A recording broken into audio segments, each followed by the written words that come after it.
Previously on Primal Tendencies. There are several reasons why I chose this specific location to build my future hut. There is an area that is naturally clear of vegetation with good drainage and good views of the sunset and sunrise. There are several species of plants and trees that provide food, as well as wildlife such as quail, rabbits, and deer, although I haven't been fortunate enough to capture any of them on camera yet. I would prefer that the water source be closer, but it is a walkable distance, and once I create a system to capture rainwater, then it won't be as much of an issue.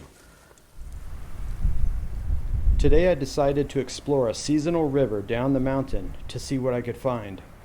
While a steady wind blows humid air from the south, gray clouds are forming in the mountains to the north. Recent rains have caused this sandy riverbed to flow once again with life-giving water.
Water is life. It is so important to drink enough water each day, but you have to be certain that the water is safe to drink.